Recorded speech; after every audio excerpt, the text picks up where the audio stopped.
with us our valedictory session speaker, Professor Amit Bhattacharya. Uh,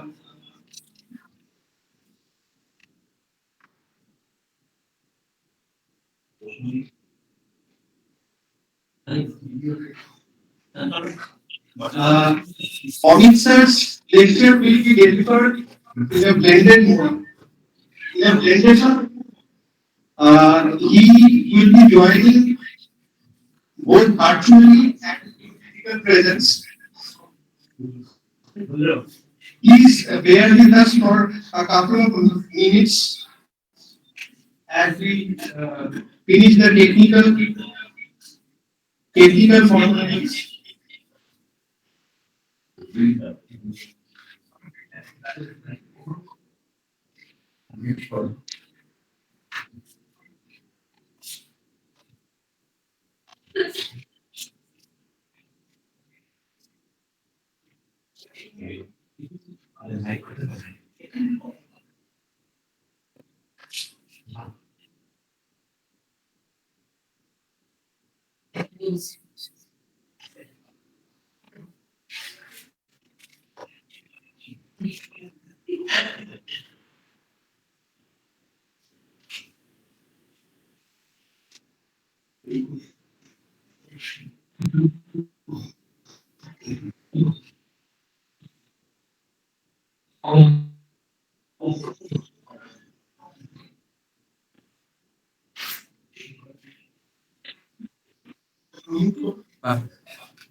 Am I audible online? Yes, sir. Yes, sir.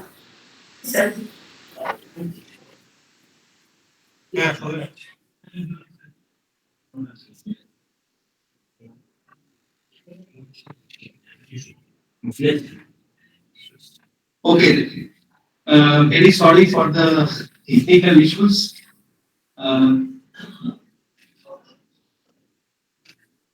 we have with us Professor Amit Bhattacharya.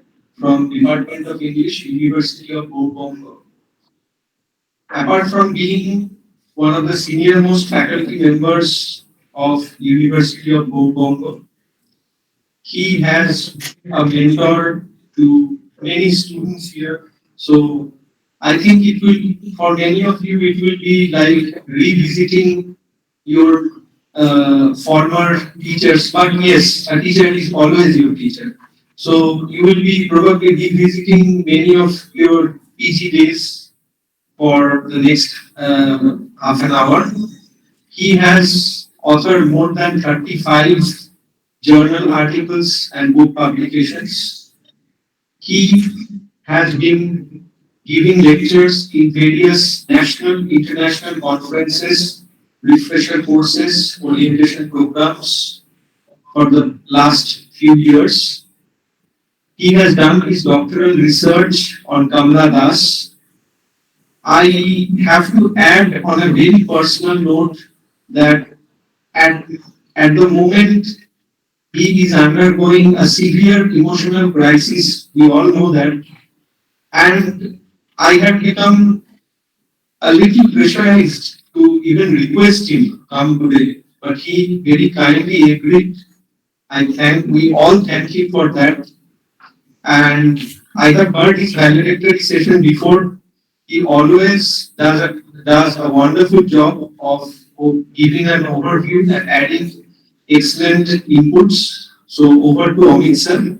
Thank you, sir.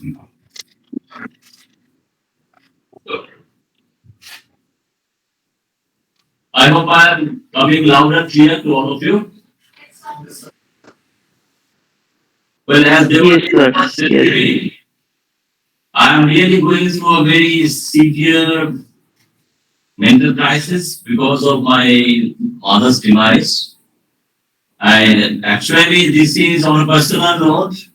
This is the first time that I am actually sharing public time with you all after my mother's demise. So I am remembering her. So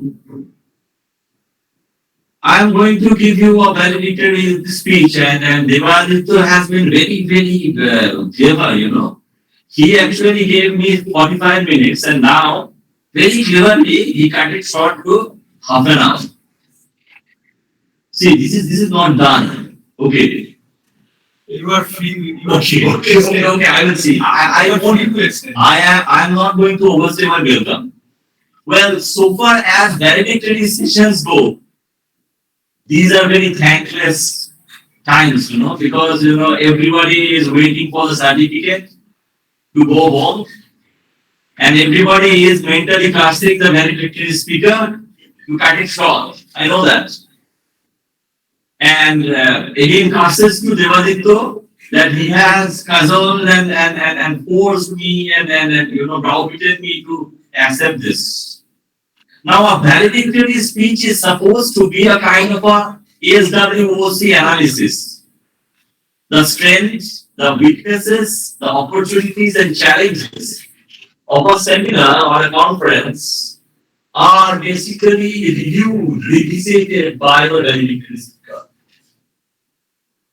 And you know, it is in a way an amalgamation of three things: celebration of what has been done, revision of what has not been done, and exploration of what can be done.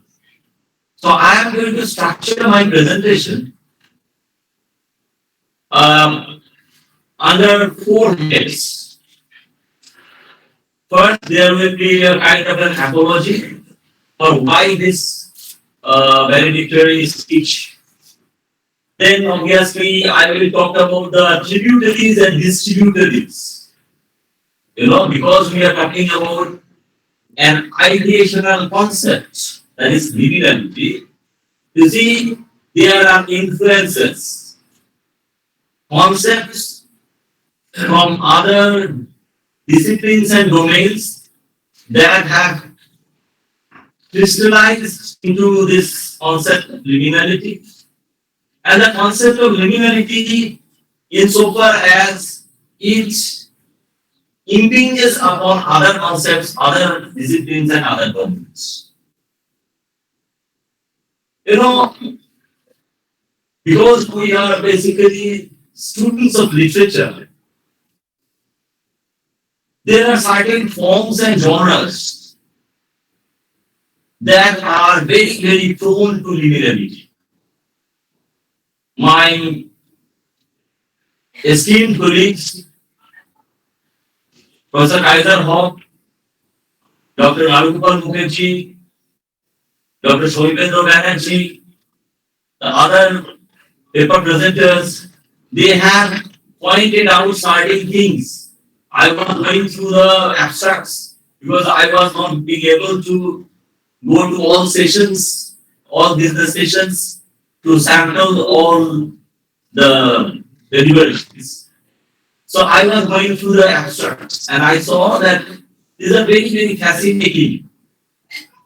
But I will beg to be I will beg to be pardoned because even though the seminar organizers have talked about the post-colonial narratives, there are other narratives that I will refer to in the passing because they have something to do with our idea of colonies and post-colonies. Now,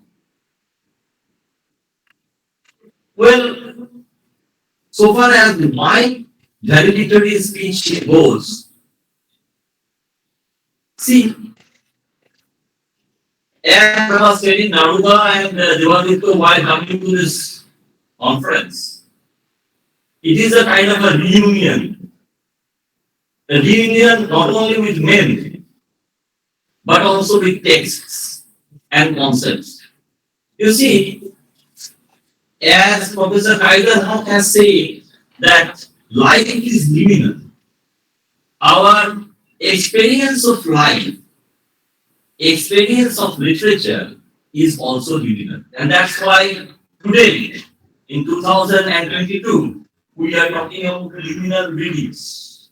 We have been talking about it, but today, increasingly, we are talking about liminal readings.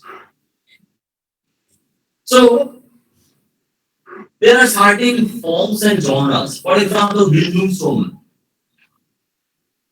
For example, campus novel, mock epic, travel texts. They are greatly associated with this concept of liminality. Why? I will explain you that. You see, there are certain states, processes, and phenomena that are also greatly influenced by liminality. Memory, reading, our concept of trauma today. All these things have greatly to do with liminality. You see, so far as the next point is concerned, I will talk about definitions and descriptions. See, as everybody has pointed out Arnold Van Genen, organic, both pronunciations are talents. You see, liminality came from the domain of social and cultural anthropology. The Oxford English Dictionary points out three possible meanings of liminality, and they have been extended later on. First of all, in the cultural anthropologic sense, liminality is associated with or characteristic of an in-between stage between culturally defined stages of one's life. It is characterized by what Victor Turner calls betwixt and betweenness.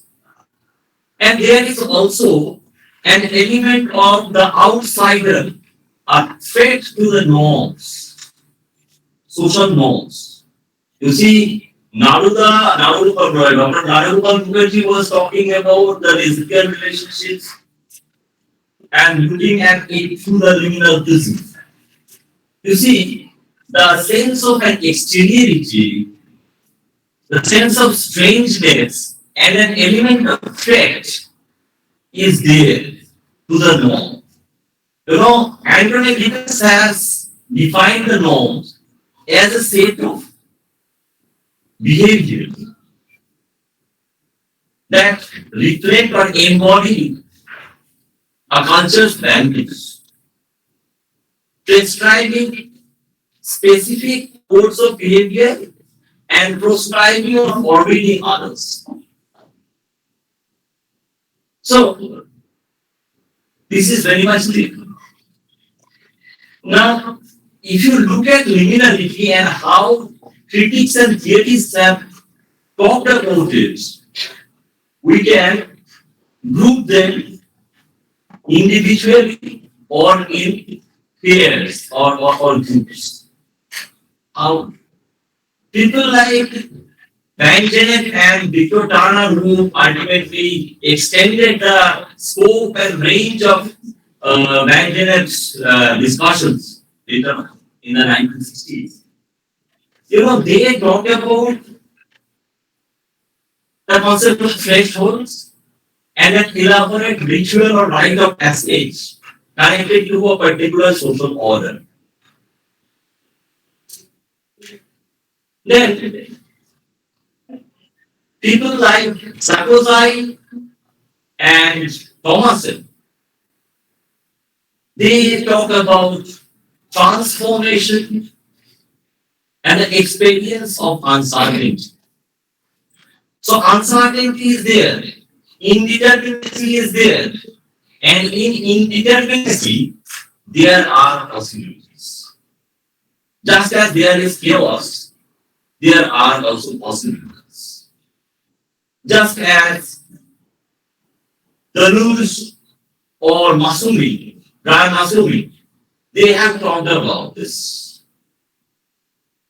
They talk about the uncertainty of the unfolding of the liminal state, and this is, in their view, characterized by virtuality and immanent possibilities, inherent possibilities. Now, Luke Retrospect in 2016 talks about other things.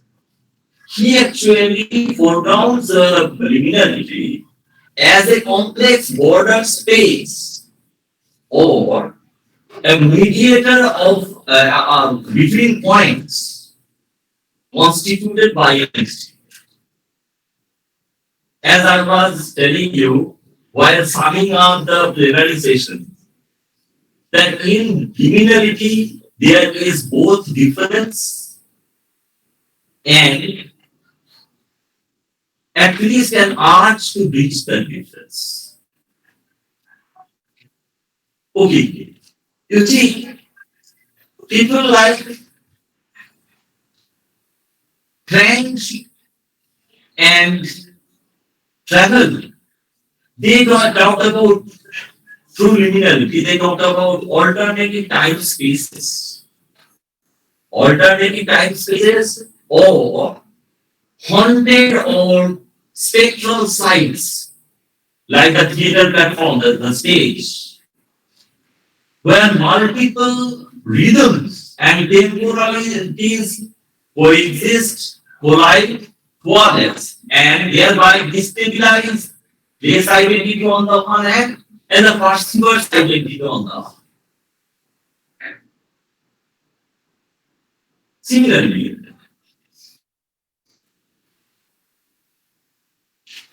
Stavros Pavlidis, he is from the domain of geography. He talks about the porosity, the porousness of liminality. Mission Reset too, for example, talks about the question of an idea of border and also the question of its permeability, how the barriers can be broken, infiltration can be done.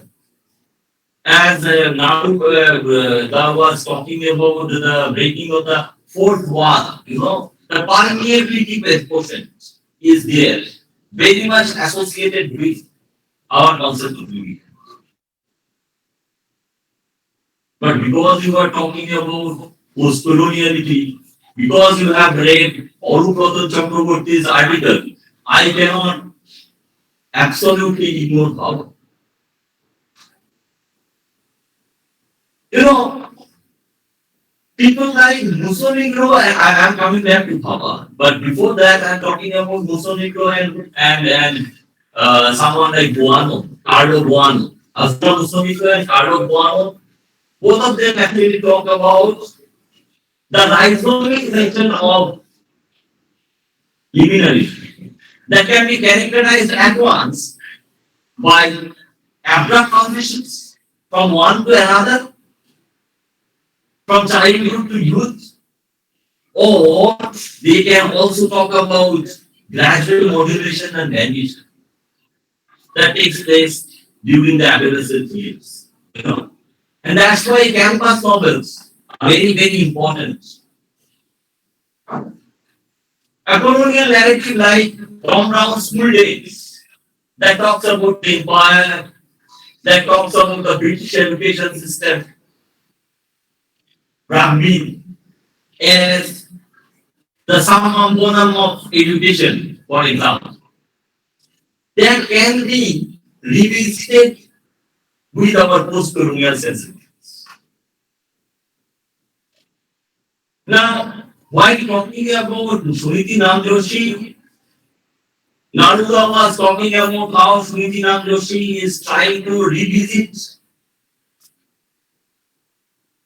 Shakespeare's texts, such as Twelfth Night, such as The Tempest.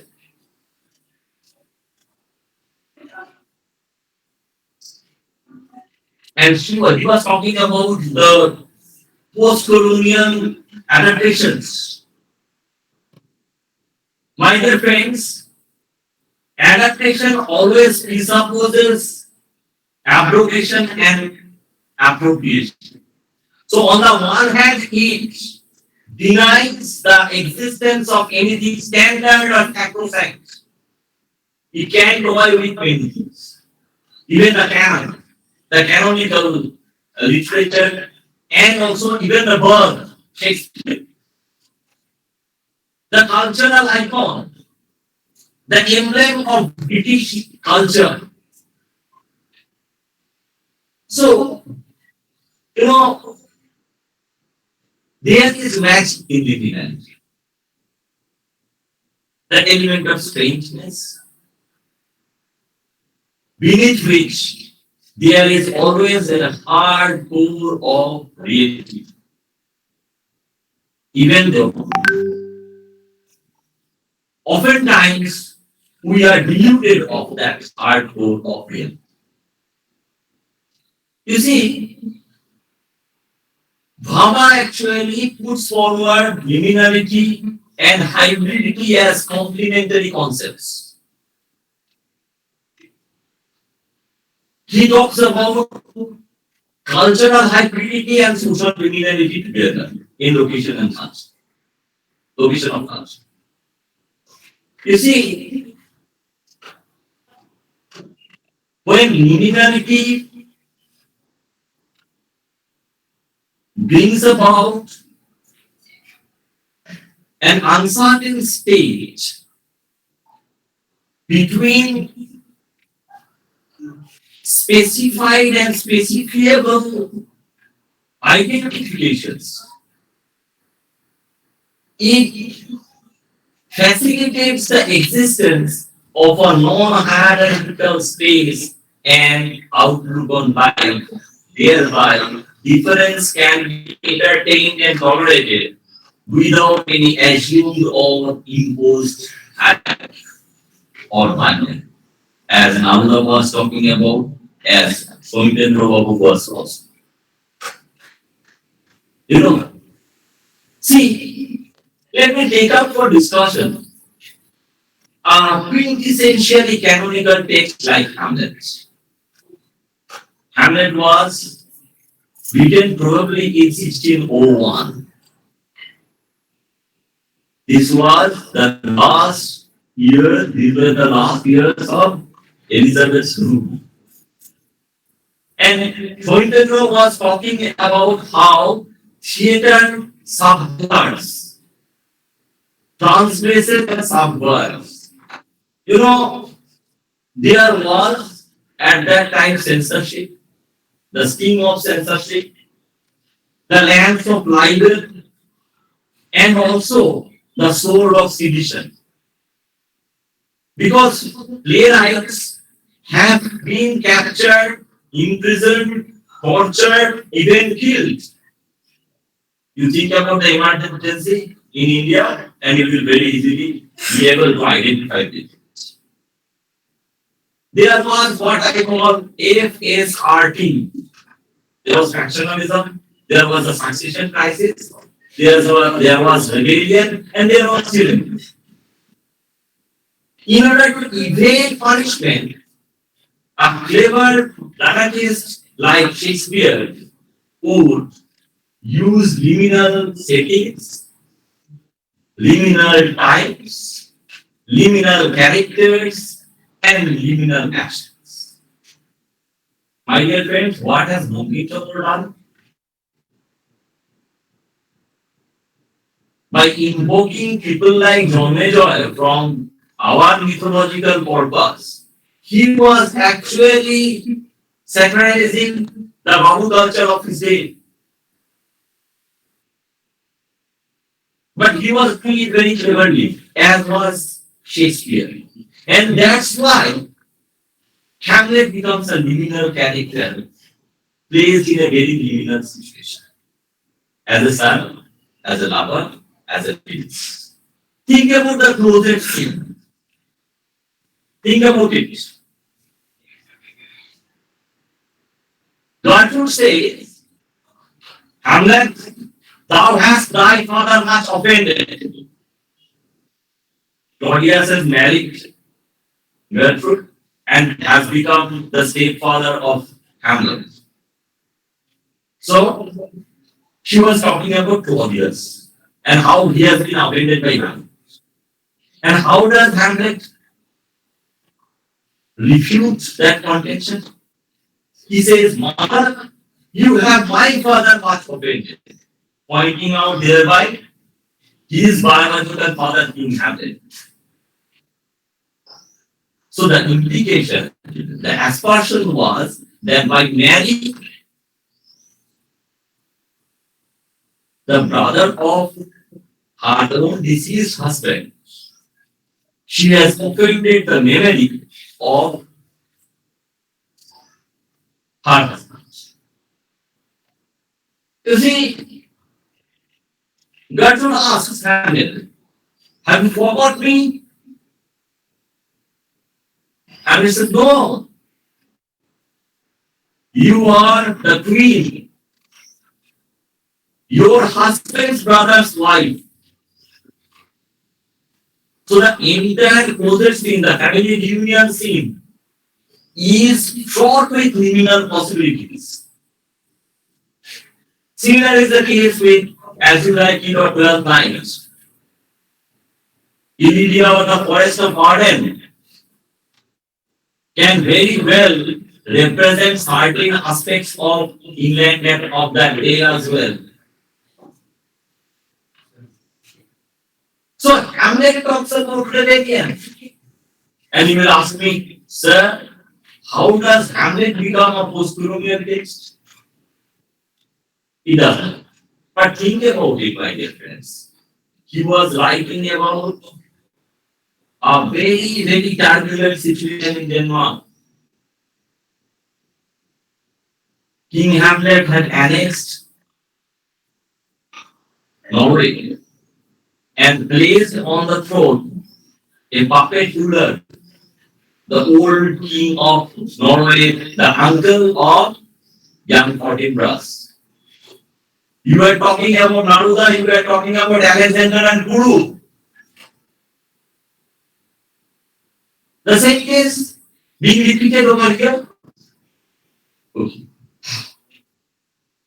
Now, think about the Ibis trilogy by Amitav Ghosh.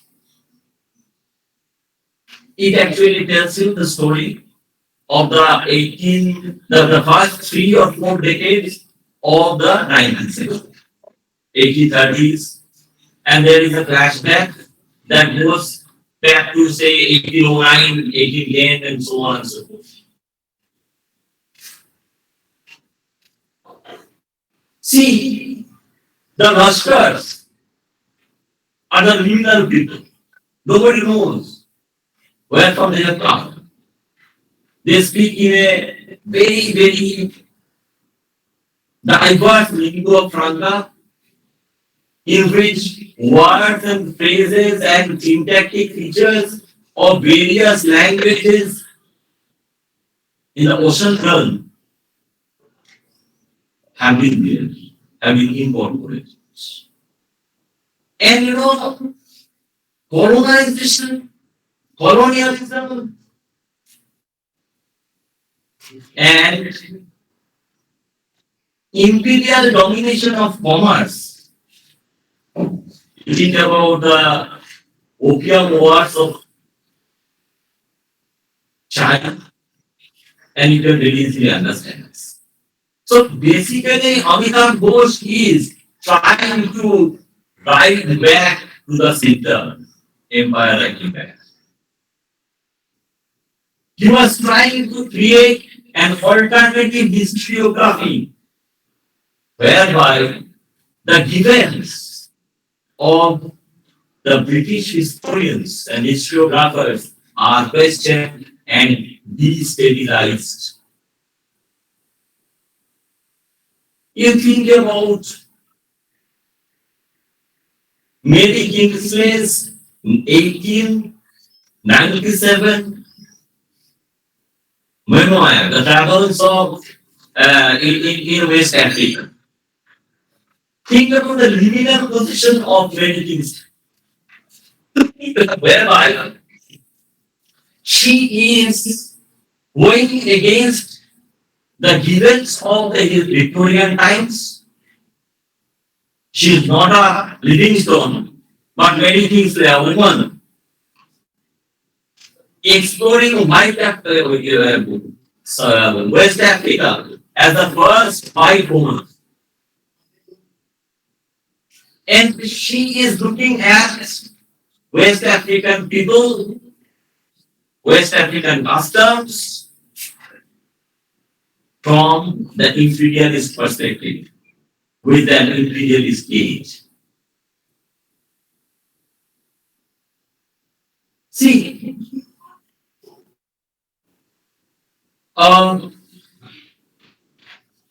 novel like Janet Winterson's Bildungsroman, female Bildungsroman Janet, which was written in 1985, also have much to say about liminality and the transgressive female subject Janet, the eponymous heroine, who goes against and transcends heteronormativity by having lesbian relationships, and that too in the church, in the Christian church that is against homosexuality. Truth and nature.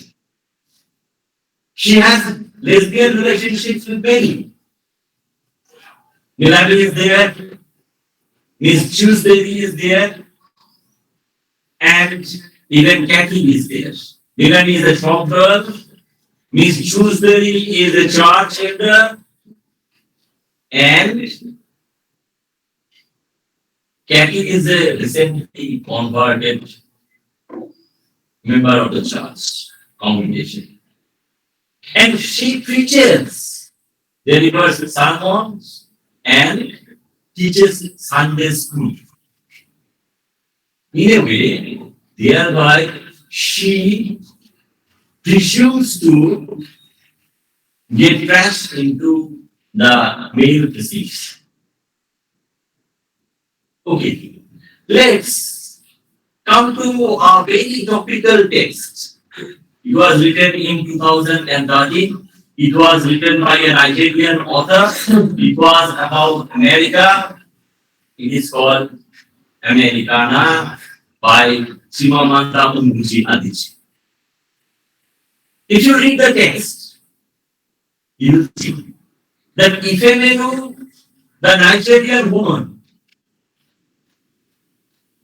peculiarly has to face liminal alienation not only in America after going to the US on a student visa.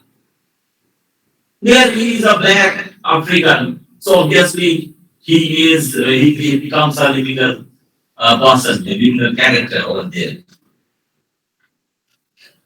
Distrusted, discriminated against, not understood, and sometimes stereotyped. His wife, her wife, American boyfriend, Carl, for example, finds in her an exotic sexuality that, according to him, is peculiar to black African women. But at the same time, when she comes back to Nigeria, as a foreign returned Desi, I'm using an Indian word here. As a foreign return, she still remains a criminal character over here. You think about Obinje, who goes to England, stays with after the expiry of his visa, becomes an illegal immigrant. There he is actually discriminated against, becomes a illegal character. Okay. But the same person, when he visits Africa, England again, after being deported to Nigeria and striking it rich as a business magnate. So when he revisits England with a hefty bank balance, he is treated different. So globalization has placed us in this one.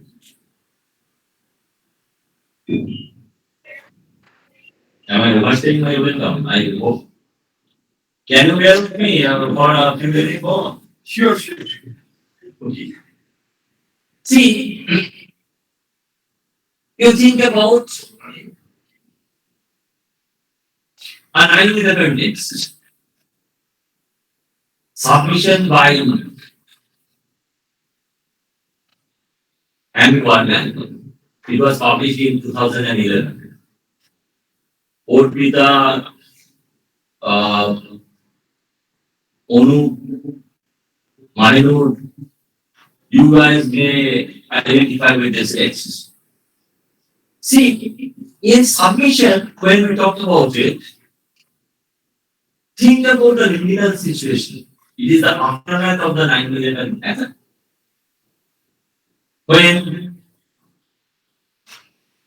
the official US position is you are either with us or against us. But what about the Bolivian Delta? They have to give their lives. You think about the liminal position of Mo Khan, the Muslim architect, who was at one time a very secular person, but who is forced to lean back on his religious heritage because of this ambience of hatred. You think about a Bangladeshi illegal immigrant, Asma Anwar, whose husband was also killed during this 9/11 attacks. But she cannot publicly mourn for him because she cannot exist publicly.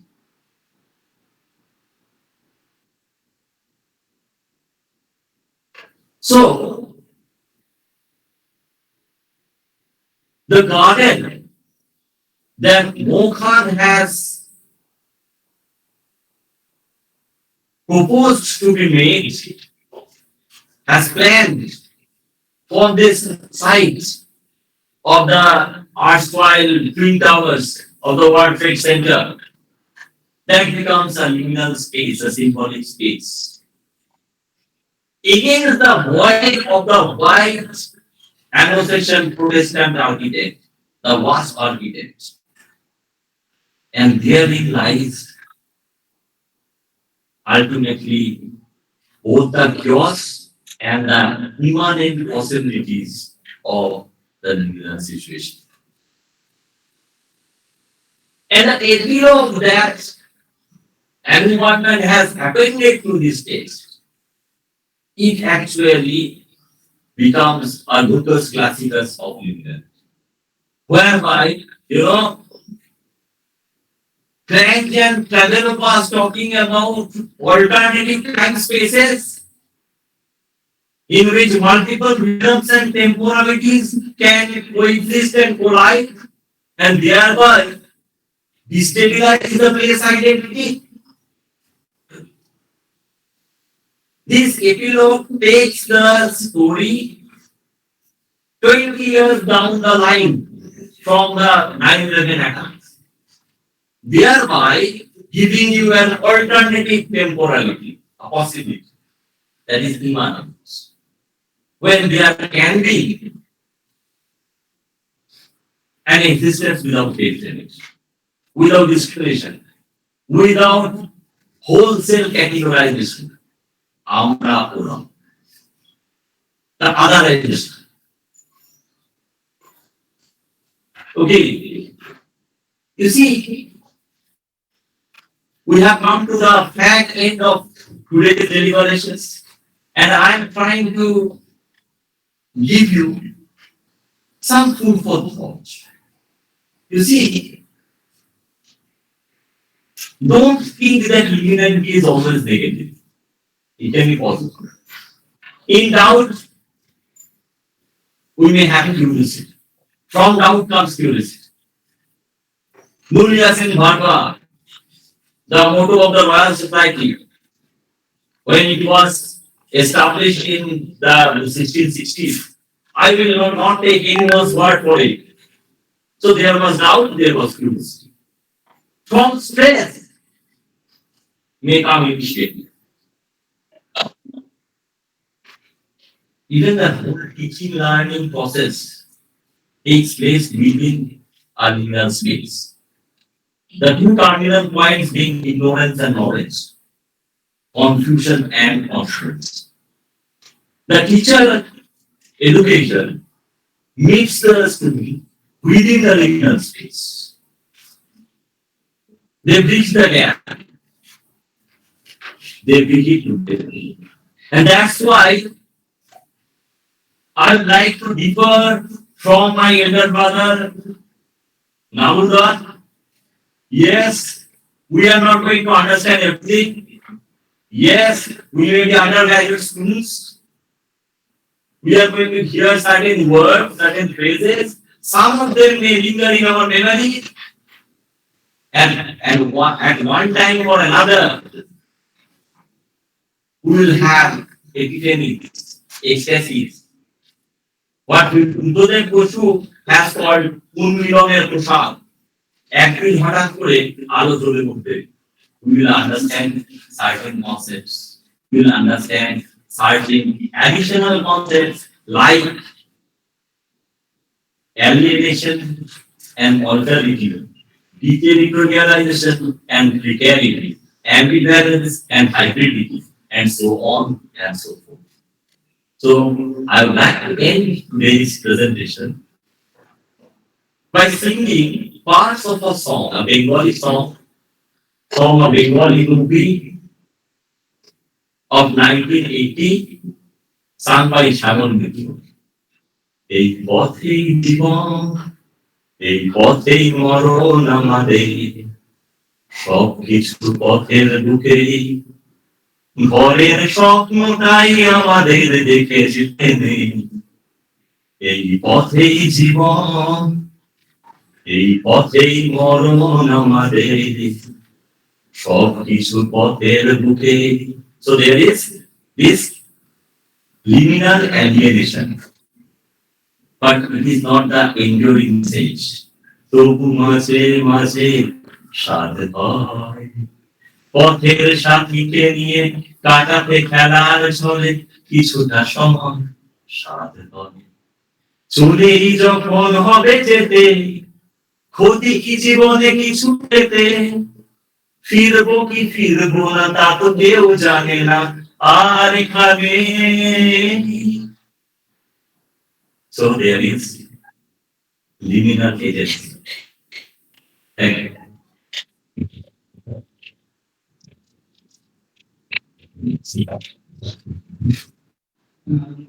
এই গানের উত্তর গানে দেওয়াতে বিশ্বাসী, সেই জন্য আমি ভর্তা ব্যাপকের আগে প্রথমেই একটা কথা বলবো যে স্যারের গান যেরকম এরা হবে কি হবে না সেটা অনিশ্চয়তার কথা বলে, মান্নাদের একটি অত্যন্ত প্রিয়, আমার ব্যক্তিগতভাবে প্রিয় এবং আমি জানি এখানে অনেকের প্রিয় গান রয়েছে, আবার হবে তো দেখাই শেষ দেখা।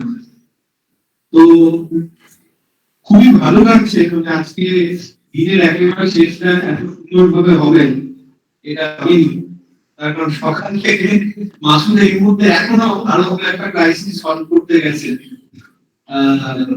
মানে আজকে আমরা দুজন বুঝেছি যে বেঞ্জাম ল্যালিস করে এই কথাটার অর্থ ঠিক কি।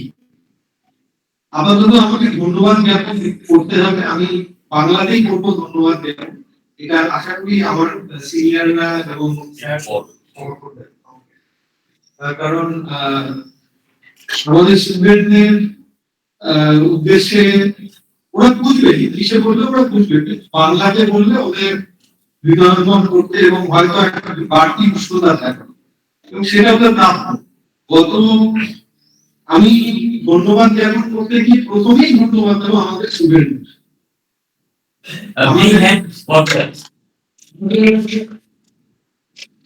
খুবই চিন্তা ছিল যে আমরা সাধারণত দেখি যে পিজি স্টুডেন্টরা কনফারেন্স খুব ভালোভাবে সামলায়, পিজি স্টুডেন্টরা কতটা পারবে, কিন্তু আমাদের স্টুডেন্টরা খুব ভালো কাজ করেছে, তাদের অনেকেই এখনো বাইরে রয়েছে, কিছু কাজ এখনো বাকি সেটা শেষ করছে, কিন্তু ওরা গত 3-4 দিন ধরে যেভাবে অক্লান্ত পরিশ্রম করেছে, এই রুমের বাইরে যা যা কিছু হয়েছে সবকিছু খাওয়া দাওয়ার দায়িত্ব থেকে শুরু করে সবকিছু ওরাই করেছে, আমরা শুধু দু একটা পরামর্শ দিয়েছিলাম। দ্বিতীয় ধন্যবাদ জ্ঞাপন অবশ্যই দরকার আমাদের কলেজ কর্তৃপক্ষকে। আমাদের কলেজ কর্তৃপক্ষ শেষ পর্যন্ত আমাদেরকে সব রকম ভাবে সহায়তা করে গেছেন, ফিনান্সিয়ালি, টেকনিক্যালি, এবং আমাদের মাননীয় অধ্যক্ষ মহাশয় নিজে আজকে এসেছিলেন, তিনি তার স্বাগত ভাষণ রেখেছেন, তার কাছে আমরা কৃতজ্ঞ। আমি এবারে অবশ্যই ধন্যবাদ দেব আমাদের মাননীয় অতিথিদের, ধন্যবাদ জানাবো বাঁকুড়া জেলা থেকে আগত আমাদের মাননীয় অতিথি ডক্টর অনেক দূর থেকে স্যার যেভাবে আমরা একবার বলাতেই এত আনন্দ করে এসেছেন, এটা আমাদের ডিপার্টমেন্টের একটা বিরাট ব্যাপার। আমি মনে করি এবার জন্য আমাদের একটা স্পেশাল ক্লাস দরকার। এরপরে আমি ধন্যবাদ দিতে চাই আমাদের মাননীয় অতিথি ডক্টর সৌমিত্র ব্যানার্জি মহাশয়কে। তিনি রিসেন্টলি ডিপার্টমেন্টাল হেড হওয়ার পর থেকে কতটা বাড়তি দায়িত্ব সামলাচ্ছেন সেটা আমরা খুব ভালো করেই জানি, এবং গতকাল রাতেও স্যার আমাকে মানে রীতিমতো একটা ব্যস্ত শিডিউলের মধ্যে রয়েছেন, এটা আমি ভালো মতো বুঝতে পারছি, অথচ গতকাল রাত অবধি স্যার শেষ পর্যন্ত লেখাটাকে ডেভেলপ করে গেছেন যাতে আজকে নিজের সেরাটা একটা দিতে পারেন, এবং আমরা কৃতজ্ঞ হয়েছি স্যারের জন্য একটা স্পেশাল। আর শেষে আমাদের ভ্যালিডেটরি সেশনের ভ্যালিডেটরি সেশনের স্পিকার অমিত স্যার, ওনার জন্য কোনো হাততালি যথেষ্ট নয়, তার কারণ আমরা সত্যি উনি যদি শেষ পর্যন্ত ইমোশনাল কিছু কারণে আজ কোনোভাবে না আসতে পারতেন, আমাদের এই অনুষ্ঠান সম্পূর্ণ হতো না। ওনাকে সারা এই অনুষ্ঠান আসলে সত্যি হতোই না। সুতরাং ওনার জন্য একটা স্পেশাল হাততালি। আর আমাদের বাংলাদেশের আসলে আমি কিবোর্ড স্পিকারের কথা সে উদ্ভব করতে পেরেছি। তিনি রাইট নাও আমাদের সাথে সংযুক্ত নেই, তো আমি জানি তিনি মনে মনে সবসময় আমাদের শুভেচ্ছা পাঠিয়েছেন। অত্যন্ত বড় মনের এবং বড় মাপের একজন মানুষ তিনি, প্রফেসর কাইজার নামগুলো পাও। আমরা চেষ্টা করবো তাকে পরবর্তীকালে এখানে নিয়ে আসার জন্য। ওনার জন্য হাততালি হয়তো সত্যি মানে যদি কেউ দিতে চান দিতে পারেন, দিলে ওনার কাছে কি আমি মনে করি যে প্রার্থনার একটা কিছু রয়েছে